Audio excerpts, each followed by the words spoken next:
Cuando te pones a estudiar disoluciones, eventualmente vas a tener que estudiar el concepto de solubilidad.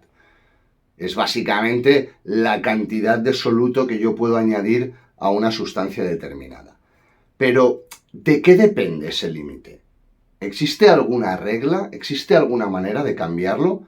Pues eso es lo que vamos a ver en este vídeo. Nos vamos a adentrar muy fuerte en el concepto de solubilidad y los factores que influyen para determinarlo. Vamos a ello. Imagínate que quieres preparar una disolución. No sé, algo sencillo, agua con sal. Lo primero que haríamos sería poner un volumen determinado de agua y empezar a añadir cucharadas de sal, ir removiendo y iríamos disolviendo esa sal. ¿Hasta cuándo? Pues a poco que hayas probado alguna vez en la cocina de tu casa habrás visto que hay un límite. Es decir, yo no puedo ir echando sal de manera indefinida. Llega un momento en que añado una cucharada y esa cucharada ya no se disuelve. ¿Por qué? Pues porque hemos llegado a lo que se conoce como límite de solubilidad. Es decir, hay un límite a la sal que yo puedo meterle al agua.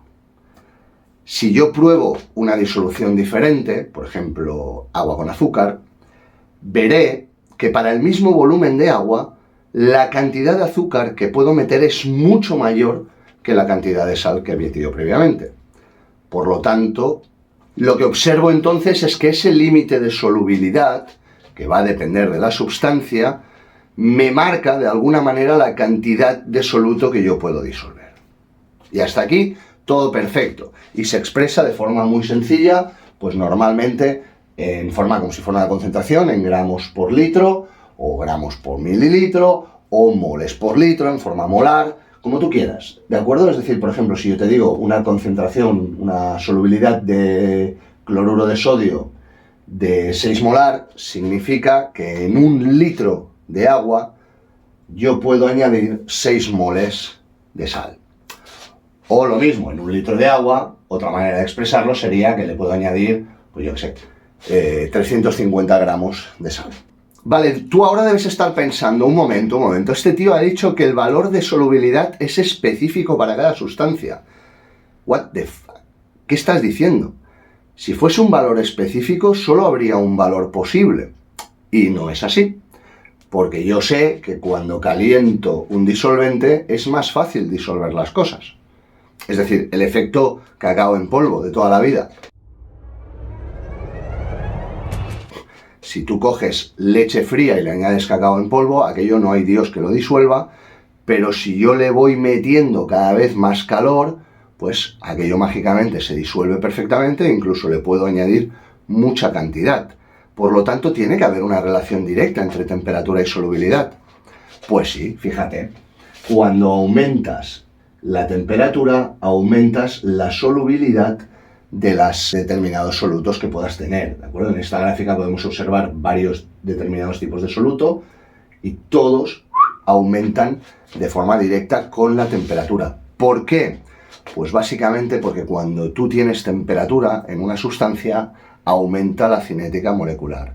Es decir, la energía cinética de las partículas es mayor, se mueven más, por lo tanto las interacciones intermoleculares son más débiles y es mucho más fácil que se disuelvan las partículas. Pero por la misma regla de 3 ocurre exactamente lo contrario cuando hablamos de gases disueltos.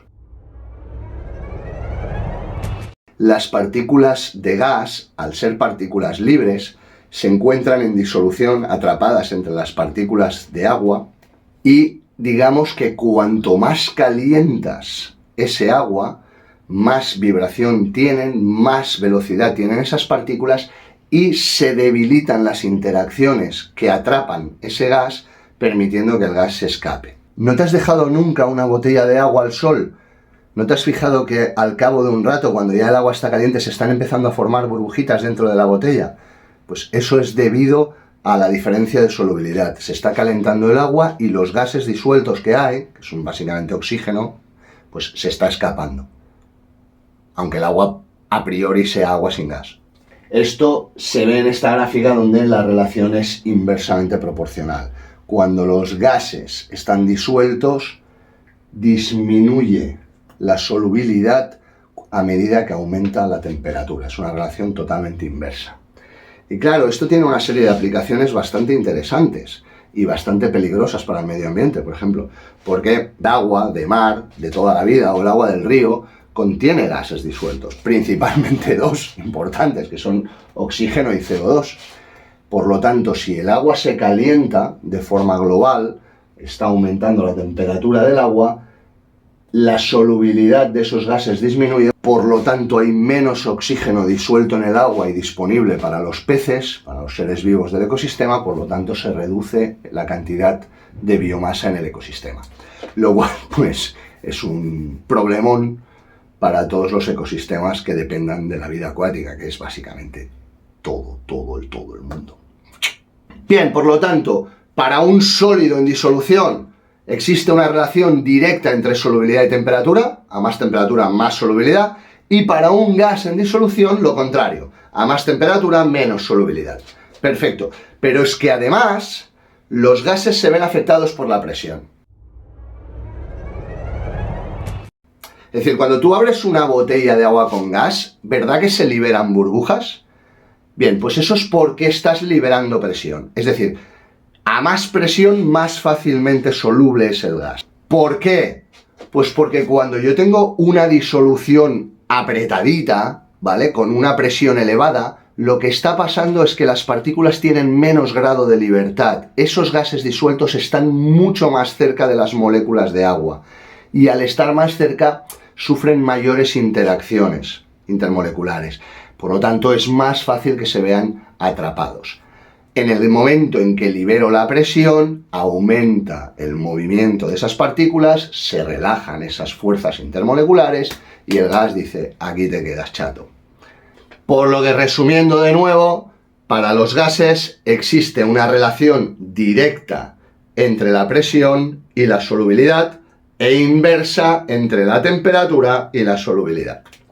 Bien, y hasta aquí este vídeo explicativo sobre el concepto de solubilidad. Habría mucho más en el tintero, en próximos vídeos hablaremos de la constante del producto de solubilidad y de cómo se calcula, pero de momento lo dejamos aquí. Gracias por tu tiempo, dale like, comparte, suscríbete, ya sabes todo eso si te interesa este contenido y nos vemos en el próximo vídeo. Adiós.